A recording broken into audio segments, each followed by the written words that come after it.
morning. I was going through a box. I keep a box underneath my bed. Natalie and I both have one on my side, one on her side, and we put collectibles in there. It's things that we collect from our kids that are significant, they have value, and that years and years down the road, we can go back to that and we can look at those things, and they'll remind us of our kids and the beauty of our kids and the creativity. There's very few items in those boxes. I probably have maybe 10 max in my box. I don't know how many Natalie has, but we don't keep a lot of things. So it's just very few. And we could fill boxes and boxes and boxes and boxes, but we keep very few items. And they're the items that are most valuable to us. So I opened up my box yesterday because I was looking for a card that Isaac had made for me back probably 6 months ago, that was for my 42nd birthday. And he made this card, and he put Dad 42, and then he drew a picture, and Natalie put a description of what the picture was, and it was me wearing a Santa hat holding lightsabers, and I was waiting for, somebody to come that I was going to fight with these lightsabers in my Santa hat. So he reminded me that I forgot to break that out for my birthday, but I was going through the box looking for that card, and I came across a card that Eden had made for me. Yes, a few years ago, and it was pretty cool. It was just this little booklet, but the one thing that it said is, my favorite thing is, and Eden hit the nail on the head, and she put food. I love food, right? I have just this love for food. I like all things food, but I also like the camaraderie and the fellowship that comes along with food. In fact, for my birthday on Thursday, Dave and another good friend of ours invited me to go have breakfast with them. When I got there, they had the princess tiaras, and they had a card that was for a princess, and it was signed by one of our longtime waitresses that said, "You are awesome, one of my most awesome people. You are a pretty, pretty princess." So it was a lot of fun, but it was a celebration around food. And then, lo and behold, Natalie got me some presents. She said, "What do you want for your birthday?" And my typical answer is, "I don't want anything. I have everything I need." And that's not cliche. I literally just I don't like getting presents. It just feels weird, and I don't receive presents well. So she got me presents anyway, and nothing big, but I'm going through the boxes, and it was all food. And it was like stuff that we don't normally buy that she knows that I love. So I love food, but more than food, I love the fellowship around the table. We are very strict with our family about eating together. We don't go in separate rooms. We don't eat at different times. We literally eat every single supper together because that's sacred for us. That is sacred time for our family. We don't have kids in other rooms watching TV. A lot of families do that, where everybody just kind of goes and does their own thing.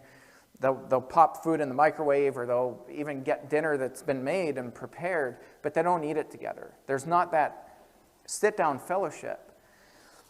And I think about these things, especially as we've been going over this series on communion and what it means to partake of Christ at the table. The uniqueness about the table is so special because, one, we fellowship together. It's a time for us to all eat together, not just locally in a local congregation, but worldwide. And I talked about that, I think it was last week. We have all these horrible things going on across the world. So many people going through so many difficult times, but it's the table that ties us all together. We're all eating, we're both eating, partaking of Jesus, his body and his blood, but we're also dining with him. He sits at the table with us, so he's both host, and we partake of him. We celebrate in that. And so I want to talk this week about a couple different things, and one is probably not as primary, at least in the scriptures, but that's the weekly fellowship of communion. Christians very early on, there's evidence that both in the Bible and outside of the Bible, that they did it weekly. That was unlike Passover, which was celebrated once a year. The Passover meal was once a year.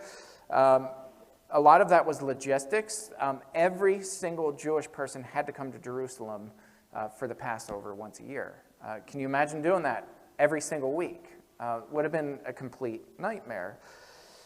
When you had Jewish people spread all over the world and you had synagogues start popping up, it made a lot more sense, and it just was a lot more logistically possible for the Christians to celebrate it often. They would do it weekly, but the more important part about communion, at least for me, and the bigger emphasis that we see in Scripture, is the fellowship of people. There's a term that's used often. It's called coming together or gathering together to sit at the table, or to partake of the table, or to commune at the table. Those terms are used, that gathering together or coming together is used really often both in Scripture and out of Scripture, because the fellowship was really important.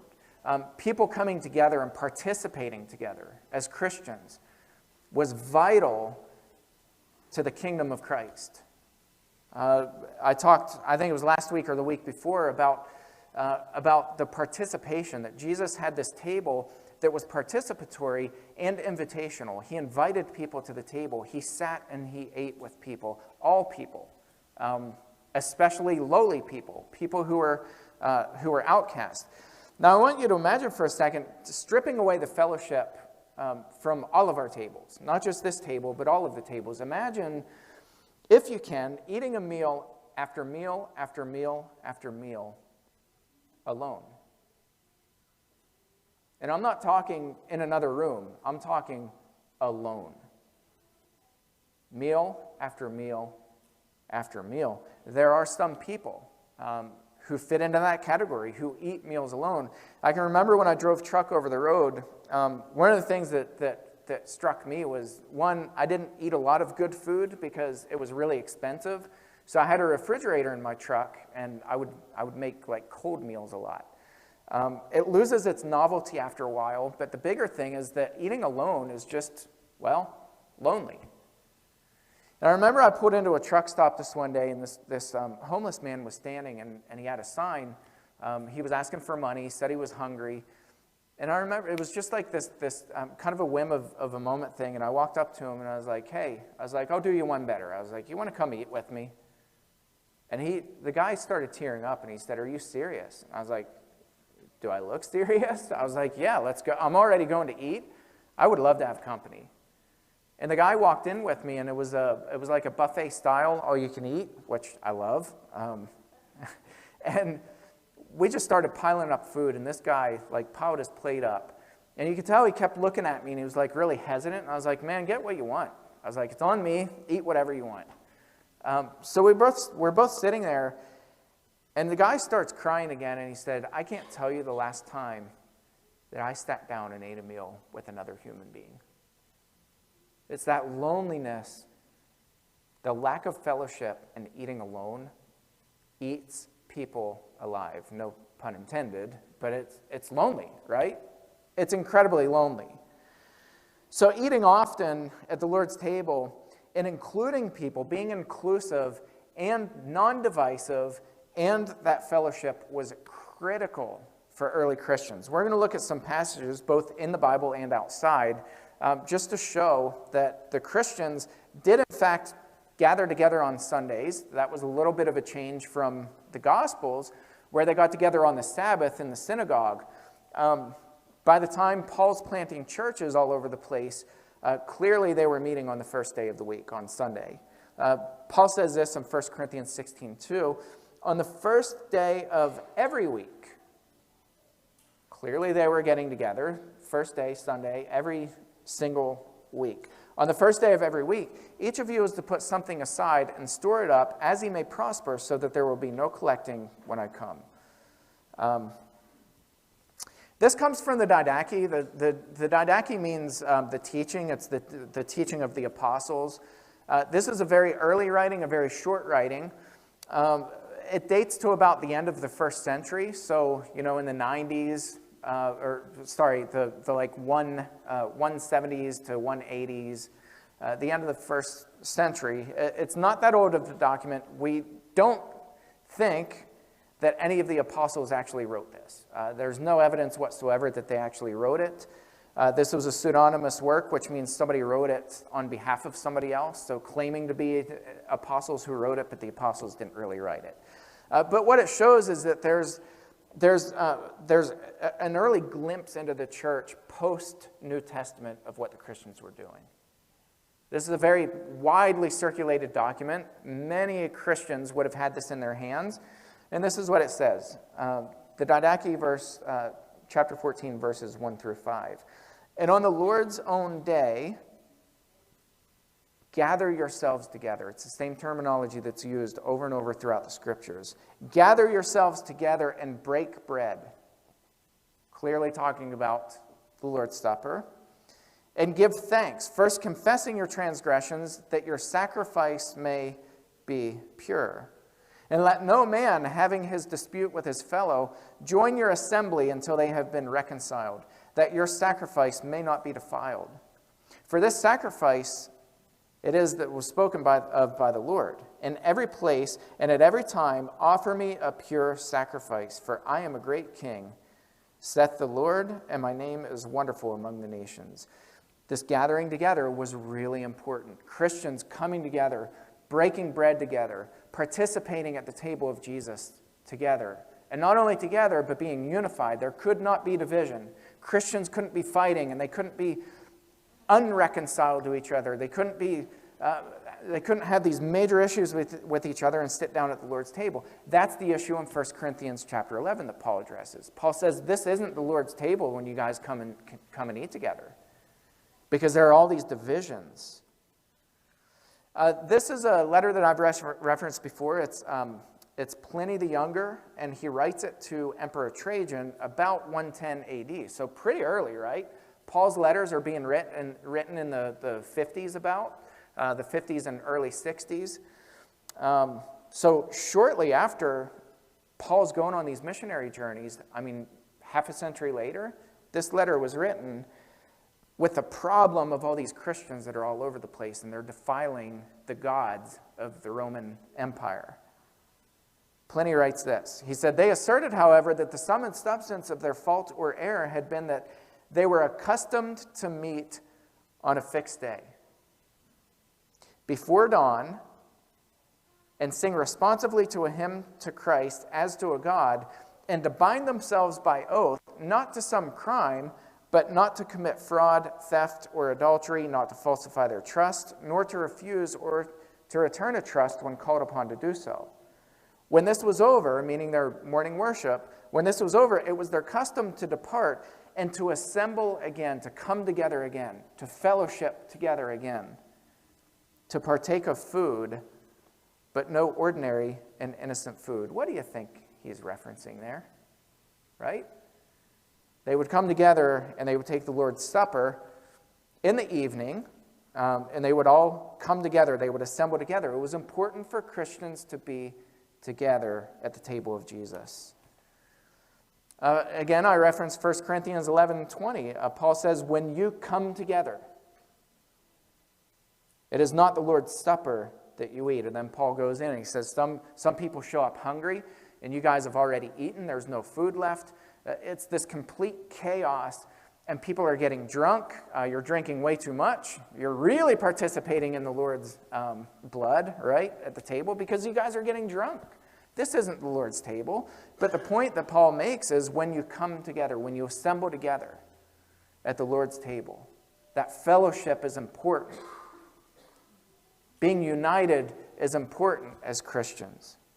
Not neglecting other people is important. Not forgetting about other people is really important. Excluding people from the table, that was important not to do that. This fellowship, this coming together was really central to the table of Christ. Acts chapter 2, verses 44 and 46 and 47. When you come together, it is not the Lord's Supper that you eat. Oh, that was transferred from 1 Corinthians. I was reading that. I was like, that sounds really familiar. That just transferred over from 1 Corinthians. Starting in verse 46. And day by day, attending to the temple together and breaking bread in their homes, they received their food with glad and generous hearts, praising God and having favor with all the people. And the Lord added to their number day by day those who were being saved. It's this attending together, this coming together, fellowship together. Togetherness was central for the Christians, not just in worship, but at their table. Now, John Mark Hicks talks about this in his book, and he is kind of the persuasion that this is referring to daily communion, but that was just at the church in Jerusalem. I don't know whether this was a meal that they had together or if they were celebrating communion every Sunday. He leans towards they were actually celebrating communion, but just at the church in Jerusalem. Once you get outside of Jerusalem, all the evidence points to a weekly communing together at the Lord's table. And then the passage that, I think Brent read this. Brent, did you read this? I couldn't remember. Brent read the passage of coming from Acts chapter 20, verse 7. Now, we've focused on verse 7 on the first day of the week to talk about the weekly communion. Again, I think that's secondary in the Scriptures. I think it's important to point to that, but I think that's secondary to what's going on in this passage, and there's a lot going on in this passage. On the first day of the week, when we were gathered together, there's that language again, to break bread, in the context of the Lord's Supper. When we were gathered together to break bread, Paul talked with them, intending to depart on the next day, and he prolonged his speech until midnight. There were many lamps in the upper room where we were gathered. And a young man named Didache, sitting in the window, sank into a deep sleep as Paul talked still longer. And being overcome by sleep, he fell down from the third story and was taken up dead. But Paul went down and bent over him, and taking him in his arms, said, "Do not be alarmed, for his life is in him." And when Paul had gone up and had broken bread and eaten, he conversed with them a long while until daybreak, and so departed. And they took the youth away alive, and were not a little comforted. So, kind of a pop question. You can shout answers out. How many times did they take the Lord's Supper that night? Twice. Do you see any parallels to any other story in the Scripture in this? You know, I never used to read it this way because the focus was always on the first day of the week, and I never heard what this story is actually about. It's a really bizarre story, right? It's interesting. It's bizarre. You have this dude falling asleep, falls out of the window, falls down dead. Paul goes down, raises him to life. First thing he does is what? They break bread together. They're back at the Lord's table. What does this story remind you of? How about the Last Supper? Where are they meeting? They're in an upper room. They're doing what? They're breaking bread together. They're at the table just like Jesus was with his disciples in the upper room as they celebrated the Last Supper, the Passover. Anybody happen to know what happened to Jesus that night? Right? He died and he was raised up. And what happened when Jesus appears back to his disciples? How did he make himself known to them? Luke 24, Jesus reveals himself on Sunday morning, Resurrection Sunday, as they're sitting at the table. Jesus makes himself known at the table. And this story really mimics Luke, and I think it happened this way. I don't think Luke is doing anything weird or funny. I think it's imitating what Jesus did in the upper room in this resurrection when Paul raised Eutychus from the dead. It's significant that the first thing they did, the first thing that's recorded is they sat down at Christ's table. The Christ table is about gathering together. It's about the fellowship, and it's about remembering Christ, and specifically it's about remembering the risen Christ. As we take of his bread, which represents his body, as we take the fruit of the vine, which represents his blood, that's not the end of the story. The end of the story is that Jesus rose up again and we rise with him. That we're partakers of Jesus at the table as we gather together. That gathering is so important and it's so central not just in the Scriptures, but outside of the Scriptures, that gathering together was so central that it was actually not heard of. It was unimaginable that Christians would say, well, I can't really make it, that Sunday. Right? They didn't do it. They clawed their way to gather together. They found a way to make it happen because the table of Christ was that important to them. This coming together, this gathering together at the table was so central to what the Christians did that people couldn't fathom saying, well, I just can't make it. Or this doesn't happen anymore, but I remember the day when there was like this revolving door until we changed communion time, which is interesting. But there was like this stream of people that would walk out after they took communion. And the irony is that communion is about gathering together. It's about that fellowship, not, all right, yep, I got it in, real quick, and I'm out the door. See you later. It's about gathering together. It's about the fellowship. It's about inviting people in who have not fellowshiped with people for a long time, right? Isn't that the table of Jesus throughout the Gospels? That Jesus told us there were these great banquets. Start knocking on doors and fill these seats up. And fill them up with people who would never otherwise get to sit and dine at these meals. Jesus' table was invitational, and it was so central that Christians gathered together. So as we take of the table in a little bit, let's think about all the Christians around us who are taking this with us. This is such an important time, and there are Christians all over the world right now who about this time, give or take an hour or a few, there are Christians all over the world who've sat down and they've reclined together with Jesus at his table. If there's anybody this morning who's not yet taken that step to put Christ on a baptism, or anybody who has any prayer needs, we would invite you, encourage you to come up as we all stand and sing this song together.